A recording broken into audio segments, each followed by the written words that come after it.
নমস্কার, আমি ঐশ্বর্য। শীতে তাপমাত্রার পারত্য বেশ নেমেছে, আর অন্যদিকে দোরগোড়ায় পৌষ পার্বণ উৎসব অর্থাৎ পিঠেপুলির উৎসব। আর এই পিঠেপুলির উৎসব এর কথা বলতেই আমাদের মনে পড়ে নলেন গুড়ের কথা।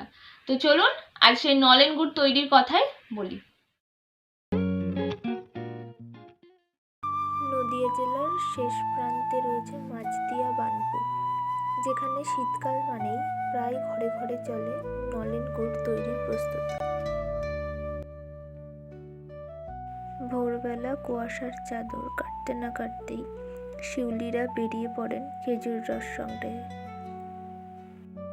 খেজুরের রস থেকে শুধুমাত্র যে গুড় বা পাটালি তৈরি হয় তা তো নয়, খেজুরের রসও খেতে বেশ ভালো। সেই জন্য যারা খেজুর রস খেতেও ভালোবাসেন তারা সকালবেলাও শিউলিদের সাথেই মোটামুটি বেরিয়ে পড়েন এই রস সংগ্রহের জন্য। কারণ খেজুর রস খাওয়ার জন্য একদম সকালবেলা বা বিকেলবেলাটাই শ্রেয়, বাকি মাঝের সময়টায় খেতে অতটাও সুস্বাদু হয় না। একই খেজুর গাছ থেকে 3 থেকে 4 দিন রস সংগ্রহের পর গাছটিকে 4 থেকে 5 দিন বিশ্রামে রাখা হয় এবং তারপর আবার পুনরায় গাছ থেকে রস সংগ্রহ করা হয়। এবং এই 3-4 দিন বিশ্রাম দেওয়ার পর যে রসটা সংগ্রহ করা হয় তাকে জিরেন কাঠের রস বলে, যেটা খেতে সবথেকে বেশি সুস্বাদু এবং তার গুড়টাও সবথেকে বেশি সুগন্ধ হয়।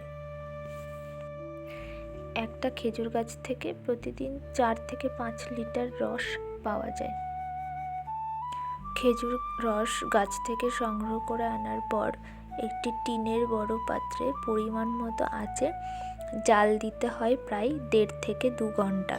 তারপরেই খেজুরের গুড় তৈরি হয়।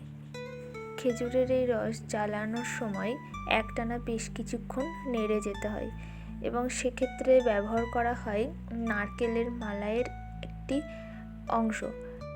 এই অঞ্চলে যে পরিমাণ খেজুরের গুড় অর্থাৎ নলেন গুড় তৈরি করা হয় তা শুধুমাত্র এই অঞ্চলের মধ্যেই সীমিত থাকে না, তা বিদেশেও রপ্তানি করা হয়।